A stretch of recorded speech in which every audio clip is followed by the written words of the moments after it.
لما نسمع اسم النبي لازم نصلي عليه اللهم صل. أعوذ بالله من الشيطان الرجيم. بسم الله الرحمن الرحيم. يا أيها الذين آمنوا لا يسخر قوم من قوم عسى أن يكونوا خيرا منهم ولا نساء من نساء عسى أن يكن خيرا منهم. اے ایمان والو، تم میں سے کوئی قوم کسی دوسری قوم کے ساتھ تمسخر نہ کرے. ہو سکتا ہے کہ وہ لوگ جن سے تم مذاق کر رہے ہو وہ تم سے بہتر ہوں، اور کوئی عورتیں دوسری عورتوں کے ساتھ ایسا تمسخر نہ کریں. ہو سکتا ہے کہ وہ عورتیں جن سے یہ تمسخر کر رہی ہیں وہ عورتیں ان سے زیادہ اللہ کے ہاں بہتر ہوں. سورہ حجرات کی آیت نمبر 11 کا کچھ حصہ تلاوت کیا گیا. آج کی آیت میں معاشرتی احکامات میں سے وہ احکام آ گئے جو ہماری اپنی اپنی ذات کے اعتبار سے بھی اہم ہیں اور دوسرے لوگوں کے اعتبار سے بھی اہم ہیں. اب اس میں اللہ پاک نے ایک حکم دیا ہے کہ تمسخر جو ہے یہ جائز نہیں ہے اور اس تمسخر سے ہمیں اپنے آپ کو بچانا چاہیے. اب یہ تمسخر ہوتا کیا ہے؟ اس سے پہلے یہ سمجھ لیجئے کہ شریعت میں ہنسی مذاق ایک دوسرے سے کرنا اس کو منع نہیں کیا گیا، برا نہیں ہے، لیکن اس کی حدود شریعت نے بتا دی ہیں کہ اس حد تک ہنس لو، کھیل لو، مذاق کر لو، کوئی بات نہیں. اگر اس حد سے آگے بڑھ جاؤ گے تو وہ تمسخر بن جائے گا. یہ تمسخر حرام ہے. دیکھیں حضور علیہ الصلاۃ والسلام نے خود فرمایا کہ ربحوا قلوبکم ساعۃ فساعۃ، کہ کبھی کبھی اپنے دل کو ہنسی کھیل سے جو ہے وہ بہلاتے رہا کرو، کیونکہ انسان کی فطرت ہے تھوڑا بہت ہنسی نہ ہو تو یہ پاگل ہو جاتا ہے. آج جو لوگ بالکل سیریس رہتے ہیں، کم ہنستے ہیں، ان کی طبیعت میں غصہ بہت زیادہ ہوتا ہے. اور علماء نے لکھا ہے ایسے لوگوں میں کبر بھی عام طور پر زیادہ ہوتا ہے، کیونکہ ہنسنے کھیلنے والے جو ہوتے ہیں ان میں عام طور پر تواضع پائی جاتی ہے. تو تھوڑا بہت یہ ہنسی مذاق ہونی چاہیے. حضور علیہ السلام خود بھی صحابہ سے مذاق کر لیا کرتے تھے. ایک دفعہ کھانا کھا رہے تو حضرت صہیب رضی اللہ عنہ، تو ان کی آنکھ میں کچھ تکلیف تھی تو کھجوریں کھانے لگے. حضور علیہ السلام نے فرمایا صہیب آنکھیں تو دکھ رہی ہیں اور کھجوریں کھا رہے ہو. اب آنکھوں کا کھجوروں سے کیا تعلق؟ یہ مذاق تھا. انہوں نے بھی آگے سے مذاق کیا، کہنے لگے یا رسول اللہ جو صحیح والی ہے نا ادھر سے کھا رہا ہوں، ادھر سے نہیں کھا رہا. تو اب یہ ہنسی مذاق ہے. اب اس طرح کی ہنسی کوئی حرج نہیں. ایک صحابی آئے کہا یا رسول اللہ مجھے اونٹ چاہیے، میرا سامان زیادہ ہے، میری پاس سواری کوئی نہیں. آپ علیہ السلام نے فرمایا بھی ایسا ہے ہم تمہیں اونٹ کا بچہ دے سکتے ہیں، لینا ہے تو لے جاؤ. وہ کہتا جی میں نے بچے کا کیا کرنا ہے، مجھے تو اتنا سارا سامان لادنا ہے. تو حضور نے فرمایا وہ جو اونٹ تجھے بڑا سارا ہم دیں گے وہ بھی تو کسی کا بچہ ہی ہوگا نا آخر. تو اس لیے وہ بھی ہنس پڑے کہ اچھا میں تو بات سمجھے ہی نہیں. اس قسم کا ہنسی مزاح جس سے دل خوش ہو دوسرا بھی خوش ہو یہ جائز ہے. ایک بوڑھی اماں آئیں، کہنے لگی یا رسول اللہ دعا کر دے میں جنت میں چلی جاؤں. حضور علیہ السلام نے فرمایا کوئی بوڑھی جنت میں نہیں جا سکتی. اب وہ رونے لگ گئی کہ لو بھئی بوڑھی تو جنت میں ہی نہیں جائے گی. تو جب گئی تو آپ نے فرمایا کہ اس کو بلا کر لاؤ. فرمایا اماں جوان ہو کر جائے گی جنت میں، بوڑھی نہیں جائے گی، کہ ہر بوڑھی کو اللہ جوان کریں گے تب جنت میں بھیجیں گے. سب جنتیوں کی عمر جو ہے وہ جوانی والی ہوگی، وہاں بڑھاپا نہیں ہے. اب یہ کتنا پیارا ہنسی مزاح تھا جو حضور علیہ السلام صحابہ سے کر لیا کرتے تھے. ایک صحابی بازار میں کھڑے ہوئے تھے، کہنے لگے مجھے نہیں پتہ چلا کہ ایک دم کسی آدمی نے آ کر مجھے یوں دبوچا اور میری آنکھوں پہ ہاتھ رکھ دیا. تو کہنے لگے کہ اوپر سے اس نے آواز کس دی کہ من یشتری ھذا، بتاؤ اس غلام کو کون خریدے گا بیچنے کے لیے. کہا میں نے محسوس کیا یہ تو حضور لگتے ہیں. تو میں نے اپنی کمر ساتھ لگائی حضور علیہ السلام کے سینے کے کہ چلو آج اللہ کے حبیب نے اتنا قرب دے دیا تو میں بھی برکتیں لوٹ لوں. تو کہنے لگے جب اللہ کے نبی نے دوبارہ کہا نا بھی اس غلام کو کون خریدے گا، تو میں نے اونچی ساری کہا لے لو جو بھی لے گا گھاٹے میں ہی جائے گا، کوئی بات نہیں، میرا کیا حیثیت۔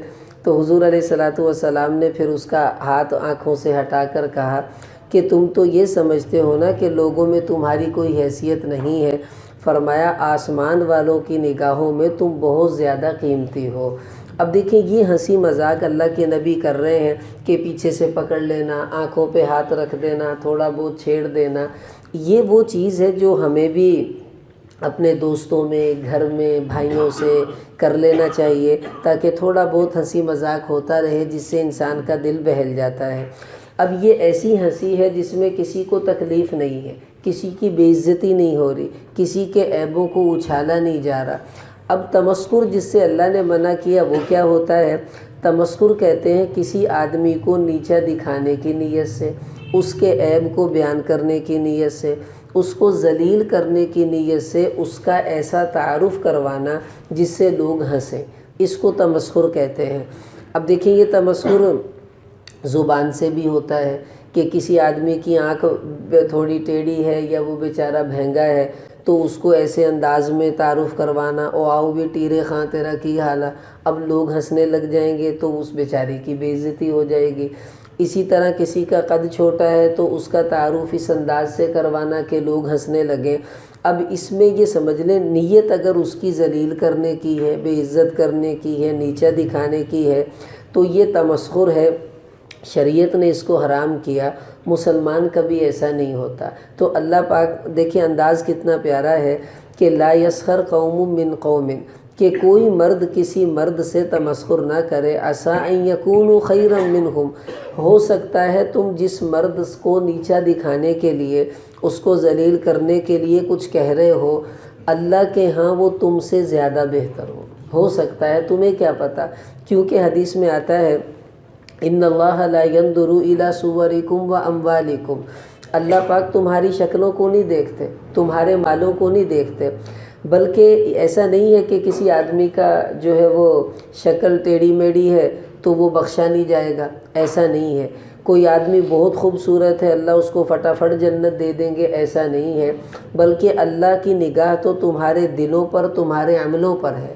اگر تمہارے اعمال اچھے ہیں، شکل جیسی بھی ہے، کوئی مسئلہ ہی نہیں ہے۔ دیکھو بلال رضی اللہ تعالیٰ عنہ رنگ کے کالے، شکل و صورت کوئی بھلی نہیں ہے، لیکن مقام کتنا بڑا ہے، چلتے زمین پہ ہیں، آوازیں اللہ جنت میں سنوا رہے ہیں۔ تو اس لیے اللہ فرما رہے عسیٰ ان یکونوا خیرا منہم، تم جس کو نیچا کرنا چاہتے ہو سکتا ہے اللہ کی عدالت میں وہ تم سے بھی اوپر ہو، اور تم اس کو نیچا دکھاؤ گے تو تمہارے کرنے سے کچھ ہوگا نہیں۔ حضور علیہ السلام کے سامنے سے ایک آدمی گزرا، پھٹے ہوئے کپڑے اور میلی سی حالت اس بیچارے کی۔ آپ علیہ السلام نے پوچھا اس کے بارے میں تمہارا کیا خیال ہے؟ صحابہ کہنے لگے یا رسول اللہ فقیر آدمی ہے، کہیں سفارش کرے گا تو کوئی سنے گا نہیں، نکاح کا پیغام بھیجے گا تو کوئی قبول نہیں کرے گا۔ پھر ایک گزرا بڑا سوٹڈ بوٹڈ آدمی، تو آپ نے پوچھا اس کے بارے میں کیا کہتے ہو؟ کہا جی یہ تو بڑا باعزت آدمی ہے، کسی کو نکاح کا پیغام بھیجے فٹ سے قبول ہوگا، سفارش کرے گا لوگ اس کی سفارش مانیں گے۔ حضور علیہ السلام نے فرمایا سنو، وہ جو دوسرا آدمی ہے نا، اس جیسے سے پوری دنیا بھر جائے تو وہ جو پہلا آدمی ہے تب بھی وہ ان سب سے اللہ کے ہاں زیادہ قیمتی ہے، کیونکہ پہلا آدمی نیک تھا، دوسرا آدمی نیک نہیں تھا۔ اللہ کو نیکی دیکھنی ہوتی ہے، اس لیے اللہ فرما رہے تم کسی کے لباس سے، شکل و صورت سے اس کو نیچا دکھاؤ گے، ہو سکتا ہے اللہ کے ہاں وہ تم سے بھی زیادہ بہتر ہو۔ تو اللہ نے تو یہ دیکھنا ہے کہ عمل کیسے ہیں۔ اب زبان سے یہ تمسخر کیسے ہوگا؟ کسی کا کوئی عیب بتانا، کسی کی کوئی بری بات لوگوں کے سامنے ذکر کرنا، اور دوسرا تمسخر اعضاء سے بھی ہوتا ہے۔ اب اعضاء کا تمسخر کیسا ہے کہ کسی آدمی نے مثلاً کوئی اس کی عادت ہے کہ وہ تھوڑی دیر بعد ہاتھ کو یوں کرتا ہے، تو اب وہ ہمارے سامنے آیا تو ہم نے آ کر اس سے کہا کی حال ہے جی، اور سناؤ طبیعت کتنا دی، اب سب لوگ ہنس پڑیں گے کہ اس کی نقل اتاری جاری ہے۔ یہ بھی تمسخر ہے اگر ہم اس کو نیچا دکھانا چاہتے ہیں تو، اور اگر ہمیں محسوس ہوتا ہے کہ ہم اس سے ایسا مذاق کرتے ہیں، وہ برا نہیں مناتا اور دوسرے لوگ بھی اس کی کوئی برائی نہیں دیکھ رہے ہوتے، محض ہنسی آپس میں ہو جاتی ہے، تو ایسی صورت میں تو وہ تمسخر نہیں ہوگا۔ تمسخر تبھی ہوگا جب آپ اس کو نیچا دکھانا چاہیں، ذلیل کرنا چاہیں، یا وہ آپ کی کسی بات کا برا مناتا ہے اور آپ کو پتہ ہے اسے برا لگتا ہے، تب ہمیں بھائی ایسا کوئی عمل نہیں کرنا چاہیے، نہ ایسی بات کہنی چاہیے۔ ایک اور صورت علماء نے تمسخر کی یہ لکھی کہ کسی آدمی نے آ کر ہم سے کوئی بات کی یا کوئی ایسا عمل اس نے کیا تو اس کی وجہ سے ہم سارے ہنس پڑے۔ اب وہ بیچارہ شرمندہ ہوگا، یار میں نے ایسی کون سی بات کہہ دی ہے، سارے ہنسنے لگ گئے، تو پوری مجلس میں وہ بیچارہ شرمندگی جب اٹھائے گا تو گویا ساری مجلس والوں نے ہنس کے اس ایک آدمی کو ذلیل کر دیا اور پریشان کر دیا۔ یہ بھی تمسخر میں داخل ہے کہ کسی بھائی سے کوئی غلطی ہو جائے، کوئی بیچارے کا عیب کھل جائے تو ہمیں چاہیے ہم اپنی آوازوں کو دبا لیں، اپنی زبانوں کو دبا لیں۔ دیکھیں حضور علیہ السلام کے پاس ایک آدمی کی ہوا اونچی آواز سے خارج ہو گئی، اب یہ بڑی عیب کی بات تھی تو کچھ لوگ ہنسنے لگے۔ آپ صلی اللہ علیہ وسلم نے فرمایا کیسی عجیب بات ہے کہ لوگ اس عمل پہ ہنستے ہیں جو ان کو خود بھی پیش آتا ہے۔ اب ایسا تو نہیں ہے کہ جو ہنسنے والے ہیں ان کی ہوا کبھی خارج نہ ہوئی ہو، تو جب وہ عمل تمہیں بھی پیش آتا ہے تو تمہارے بھائی سے پیش آ گیا تو ہنسی کی کون سی بات ہے۔ ہمارے یہاں کوئی بیچارہ سائیکل سے گر جائے نا تو اب بجائے اس کے کہ اس کو لوگ اٹھائیں، اس کی تیمارداری کریں، بھائی چوٹ تو نہیں آئی، تو دور سے ایک بندہ کہتا یار ایک واری ہور، میں دیکھا نہیں صحیح طرح، دوسرا کہتا ہو پاجی ایک واری ہور کر دیو گے تو 10 روپیے دینے، ایک واری ہور دیکھ کے دکھاؤ۔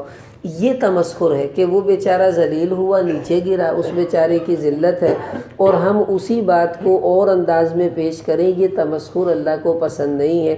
دیکھیں یہ کتنا پیارا قانون شریعت نے بتایا، اگر اس قانون پر عمل نہیں ہوگا نا، میں نیچے گروں گا، کوئی آدمی مجھے کہے کہ پاجی ایک واری اور دیکھ کے دکھاؤ، میں اس کی شکل دیکھوں گا اور پھر بندے اکٹھے کر کے لا کے اس کی پھینٹی لگوا دوں گا۔ ایسے ہی ہوتا ہے معاشرے میں کہ اس نے مجھے فلاں وقت یہ کہا تھا ہم اس کو پیٹیں گے، یا وہیں لڑائی بعض اوقات ہو جاتی ہے، بھی میں گرا ہوں تم اوپر سے یوں کرتے ہو۔ اور یہ قانون اللہ نے ایسا بتا دیا کہ ہمیں دوسروں سے ایسی بات کرنے کا حق نہیں دیا جس کی وجہ سے جھگڑا ہو جائے۔ دیکھیں صحابہ اس پر اتنا عمل کرتے تھے۔ ایک صحابی ہیں عمر بن شرحبیل، فرماتے ہیں کہ میری عادت تھی کہ عرب میں رواج تھا کہ لوگ نا بکری کا تھن اوپر کر کے تو یوں ہی تھنوں سے دھاریں جیسے مارتے ہیں تو وہ دودھ پیتے رہتے تھے۔ تو اب یہ ایک ایسا عمل ہے کہ دیکھ کر ہنسی آ جاتی ہے، بھی یہ کیا ہو رہا ہے۔ فرمانے لگے جب یہ آیت اتری تو مجھے اتنا خوف طاری ہوا کہ جو لوگ تھن سے منہ لگا کر دودھ پیتے تھے ان کو دیکھ کر کبھی مجھے مسکراہٹ آ جاتی تو میں ڈرتا تھا کہیں میں نے تمسخر تو نہیں کر دیا۔ عبداللہ بن مسعود رضی اللہ عنہ فرماتے ہیں لو سخرت بالکلب لخشیت ان اکون کلبا، کہ اگر میں کبھی کسی کتے کو بھی چھیڑ دوں تو مجھے یہ خوف آ جاتا ہے کہیں اللہ ناراض ہو کے مجھے کتا نہ بنا دے، کہ یہ تمسخر اللہ کو پسند نہیں ہے، اللہ کہیں غصے ہی نہ ہو جائے۔ اب دیکھو میرے عزیز اور بھائیو، میں اور آپ سوچیں کتنی بار ایسا ہو جاتا ہے ہم اپنی مجلسوں میں، گھروں میں، اور ایسی بات کہہ دیتے ہیں، ایسا عمل کر دیتے ہیں جس کی وجہ سے دوسرا بیچارہ ذلیل ہو جاتا ہے مجلس کے اندر۔ اس کی ہمیں پوری کوشش کرنی چاہیے، مسلمان بھائی کی عزت کو بچانا چاہیے۔ اب دیکھیں یہ قرآن کا واحد عجیب حکم ہے، جب بھی اللہ کوئی حکم دیتے ہیں آپ نے پیچھے سنے کہیں عورتوں کا ذکر نہیں آیا، صرف مردوں کو خطاب ہوتا ہے، عورتیں بھی بیچ میں شامل ہوتی ہیں۔ یہ ایسا حکم ہے کہ اللہ فرما رہے وَلَا نِسَاءٌ مِّن نِسَاءٍ، اور کوئی عورت بھی کسی عورت سے ٹھٹھا اور ہنسی ایسا تمسخر نہ کرے، عَسَىٰ أَن يَكُنَّ خَيْرًا مِّنْهُنَّ، ہو سکتا ہے وہ عورت اس عورت سے زیادہ بہتر ہو۔ ایک مرتبہ حضور علیہ السلام کی ایک بیوی ہیں حضرت صفیہ رضی اللہ عنہ، ان کا قد بہت چھوٹا تھا، تو یہ کہیں آئیں حضور علیہ السلام کے پاس اور چلی گئیں۔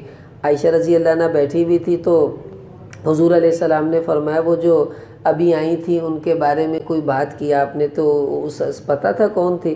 تو وہ کہنے لگی ہاں وہ جو چھوٹے قد والی۔ تو اب یہ کہنا ان کا گویا کہ مذاق تھا کہ ان کا قد چھوٹا تھا۔ حضور علیہ السلام نے فرمایا اے عائشہ تو نے اتنا کڑوا بول بولا ہے، اگر میٹھے سمندر میں بھی ڈال دیا جائے پورا سمندر کڑوا ہو جائے گا، کہ یہ اتنا ناپسندیدہ بول تو نے بولا کہ اس کو چھوٹے قد والا تو نے کہہ دیا۔ اب چونکہ مقصود اس سے ان کی شان کو گھٹانا تھا، اس وجہ سے آپ نے تنبیہ فرما دی۔ اس لیے میرے عزیز اور بھائیوں، اب یہ میں نے حدود عرض کر دی ہیں کہ ہنسی مذاق جائز تب ہوگا جب کرنے سے میرا مقصود دوسرے کو نیچا دکھانا اور ذلیل کرنا نہ ہو، اور جس کا میں نے مذاق کیا ہے جس کے ساتھ، وہ بھی اس کو برا نہ سمجھے اور خوش ہو کہ کوئی بات نہیں، ایسی باتیں ہو گئی تو کیا ہو گیا، تو اب تو بھائی یہ جائز ہے۔ اگر اس کو برا لگتا ہے یا میری نیت اس کو نیچا دکھانے کی ہے، الگ بات ہے، وہ نیک آدمی ہے، وہ برداشت کر گیا، تو یہ تمسخر ہے جس سے اللہ پاک ہمیں منع کر رہے ہیں۔ تو بھائی اب یہ ہر آدمی خود سوچے میں نے اپنے آپ کو تمسخر سے کیسے بچانا ہے۔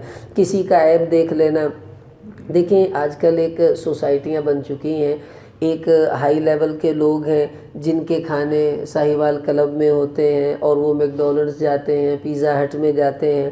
اب وہاں کوئی میرے جیسا غریب آدمی کبھی چلا جائے تو وہ میز پر بیٹھے بیٹھے یوں اشارے کر رہے ہوتے ہیں، دیکھو اے بھی ادھر آ گیا، اے بھی پیزا ہٹ سے آ گیا۔ یہ بھی تمسخر ہے، کیونکہ جب ایک پوری میز اس بندے کو دیکھ رہی ہے تو وہ بیچارہ اپنے آپ کو ڈسگریڈ سمجھے گا کہ مجھے تو یہ ہلکا سمجھا جا رہا ہے، شاید یہ جگہ میرے لائق نہیں ہے تو میں یہاں کے سٹینڈرڈ پہ پورا نہیں اترتا۔ تو یہ بھی تمسخر میں شامل ہے کہ ہم کسی اعلیٰ جگہ پر کسی غریب آدمی کو دیکھ کر یوں کریں، او کونیاں ماریں یا کوئی اشارہ کریں، یا بعض اوقات ویسے ہی کہہ دیتے پاجی تسی اتنے کتنے، تو اب وہ کہے گا بھی تم بھی کھانے آئے میں بھی کھانے آیا۔ تو یہ بھی علماء نے لکھا تمسخر ہے کہ کسی اعلیٰ جگہ پر کسی غریب آدمی کو دیکھ کر تعجب کرنا، یہ تمسخر میں شامل ہے کہ اس سے اس کی بےزتی ہوتی ہے، اس کا مذاق اڑ جاتا ہے۔ اس کی بھائی ہم سب کوشش کریں آج کے بعد میں کوئی ایسا عمل نہ کروں، کوئی ایسی بات نہ کہوں جس سے کسی آدمی کو اپنا آپ چھوٹا نظر آنے لگے۔ یہی تمسخر ہے۔ اگر ہم نے اس سے اپنے آپ کو بچا لیا، سچی بات ہے ہم معاشرے کے بہترین انسان بن سکتے ہیں، اور نہ بچایا تو ہم سے بڑا ناگ معاشرے میں کوئی نہیں، جو کبھی کسی کو ڈستا ہے کبھی کسی کو ڈستا ہے۔ یہ ڈسنا ہی ہوتا ہے کہ کسی بیچارے کو نیچا دکھا دینا۔ اس سے اللہ تعالی ہم سب کی حفاظت فرمائے۔ اللہ پاک ہمیں عمل کی توفیق